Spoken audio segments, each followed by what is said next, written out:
પ્રસ્તુત છે કાર્યક્રમ પ્રાસંગિક। આજનો વિષય છે અંધત્વ નિવારણ સપ્તાહ। પઠન Kalpana Shah.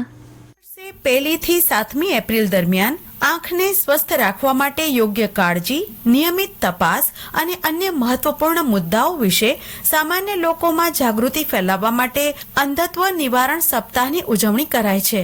World health organisation મુજબ હાલમાં વિશ્વભરમાં લગભગ 2.2 અબજ લોકો દ્રષ્ટિની ક્ષતિથી પીડિત છે। નબળી દ્રષ્ટિ, આરોગ્ય, આનુવંશિકતા, નબળી જીવનશૈલી અને આરોગ્ય અને પર્યાવરણ પ્રત્યે બેદરકારી સહિતના અસંખ્ય કારણો પર આધાર રાખે છે। ડોક્ટરો માને છે કે યોગ્ય કાળજી અને સમયસર નિદાન અને સારવારના અભાવથી મોટી સંખ્યામાં સામાન્ય આંખ સંબંધિત સમસ્યાઓ જેમ કે દ્રષ્ટિનો અભાવ અથવા શુષ્કતા, આંખોમાં કોઈપણ પ્રકારની એલર્જી, રેટિનાને લગતા રોગો અને મોતિયા અને ગ્લુકોમા પણ થઈ શકે છે। છેલ્લા કેટલાક વર્ષોમાં દરેક ઉંમરના લોકોમાં નબળી દ્રષ્ટિ અથવા દ્રષ્ટિની ખામીના કેસોમાં સતત વધારો થઈ રહ્યો છે। આનું મુખ્ય કારણ સમસ્યાના શરૂઆતના લક્ષણોને અવગણવું, યોગ્ય સમયે સારવાર ન મળવી અને આંખની સંભાળ અને અન્ય મહત્વપૂર્ણ બાબતો પ્રત્યે બેદરકારીને ગણી શકાય। તબીબોના મતે જો કોઈ જન્મજાત કારણ ન હોય તો યોગ્ય સમયે યોગ્ય સારવાર અને કાળજી લેવાથી માત્ર અંધત્વનો ખતરો ઘટાડી શકાતો નથી, પરંતુ દ્રષ્ટિની ખામી કે દ્રષ્ટિ ગુમાવવાની સમસ્યાથી પણ બચી શકાય છે। અંધત્વ નિવારણ સપ્તાહ એ એક એવો પ્રયાસ છે કે જેના હેઠળ વધુ લોકોને આંખ સંબંધિત સમસ્યાઓના પ્રારંભિક સંકેતોથી વાકેફ કરવાના પ્રયાસો કરવામાં આવે છે। લોકોને નિયમિત આંખની તપાસ કરાવવા, આંખની યોગ્ય સંભાળ રાખવા અને કોઈપણ પ્રકારની સમસ્યાના લક્ષણોને ઓળખવા માટે પ્રોત્સાહિત કરવામાં આવે છે। તે જ સમયે અંધ લોકોના ઉત્થાન અને પુનર્વસનને લગતા પ્રશ્નો અંગે પણ પ્રયાસ કરવામાં આવે છે।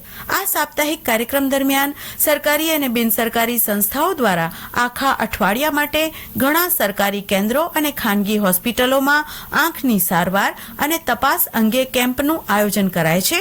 આ અવસરે સામાન્ય લોકોને વિવિધ કાર્યક્રમો દ્વારા આંખની તંદુરસ્તી અને આંખોની રોશની જાળવવા જરૂરી પદ્ધતિઓ અપનાવવા અને દરેક ઉંમરે નિયમિત આંખની તપાસ કરાવવા અપીલ કરવામાં આવે છે। આ ઉપરાંત જે લોકો જન્મજાત અંધ હોય, અકસ્માતમાં દ્રષ્ટિ ગુમાવી ચૂક્યા હોય અથવા સ્વાસ્થ્ય સંબંધિત કોઈ સમસ્યાને કારણે અંધ બની ગયા હોય તેવા લોકોના ઉત્થાન, પુનર્વસન અને સંબંધિત મુદ્દાઓ માટે આ પ્રસંગે વિશેષ ચર્ચાઓ અને કાર્યક્રમો યોજવામાં આવે છે। ડોક્ટરોના મતે વિશ્વમાં સૌથી વધુ અંધત્વ માટે મોતિયા અને ગ્લુકોમા અને તેની અજ્ઞાનતા જવાબદાર છે। નબળી જીવનશૈલી, ખાસ કરીને ખરાબ આહારને કારણે પણ દ્રષ્ટિની સમસ્યાઓ અને આંખને લગતી ઘણી સમસ્યાઓ ઉદ્ભવી શકે છે।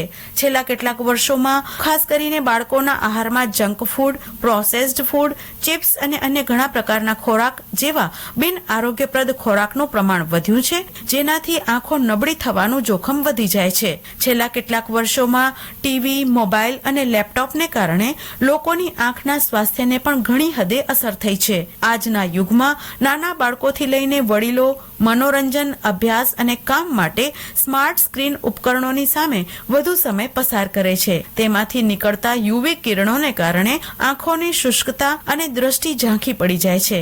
આપણી આંખોને સ્વસ્થ રાખવા માટે દરેક ઉંમરે નિયમિત આંખની તપાસ કરાવવી જોઈએ, જેથી કોઈપણ સમસ્યાને વહેલી તકે શોધી અને સારવાર કરી શકાય। લાંબા સમય સુધી ટીવી જોવાનું અથવા મોબાઈલ અને કોમ્પ્યુટર પર કામ કરવાનું ટાળવું જોઈએ। વચ્ચે નાના નાના અંતરાલ લેતા રહેવું જોઈએ।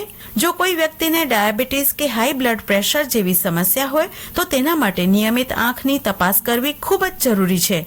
આંખની કસરત નિયમિત રીતે કરવી જોઈએ।